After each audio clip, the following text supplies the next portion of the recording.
trying to cut this radius into this tube, and like that's 3 millimeter thick.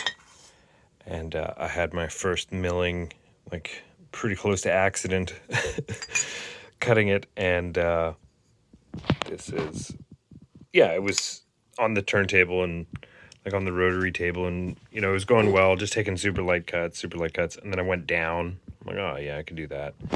Then I got cocky, and here it went on. Skipped a couple beats, you know. It went dug, dug, dug, dug, dug. Snapped 1/2 inch end mill right at the shaft, so it bent. And so I rebuilt how I had it rigged up. Silly me, a couple of points of failure. Again, the rotary table it's got a lot of play to it. Like just moving it around, it's got a lot of play. So I wanted it to be locked down and squared. So this is what I've come up with. So for this bridge, this is an extrusion. We can clamp down with this as flat as can be, and I'm using it as my stop. I have this centered with the turntable, measured out 2 inches, so 4 inches. So it's a 4-inch radius because that's this. But again, the turntable has a lot of play to it, like the rotary table. So I can lock it a little bit and, you know, go much, much, much slower.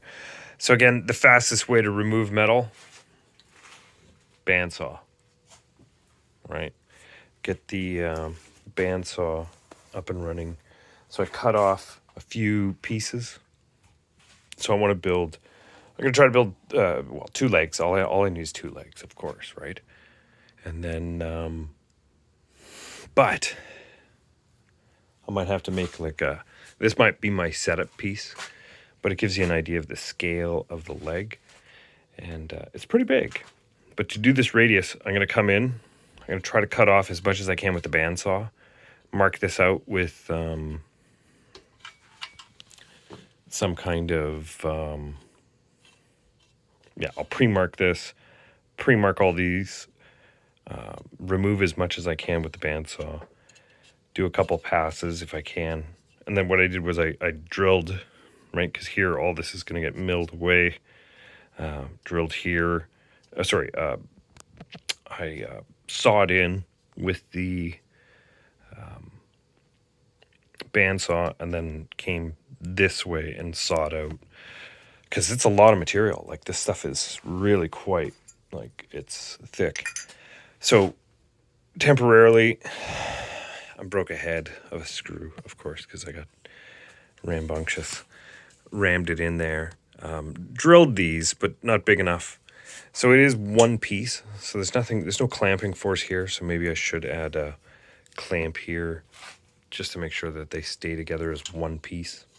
Because the only thing holding them together is this clamping force, but there's nothing here.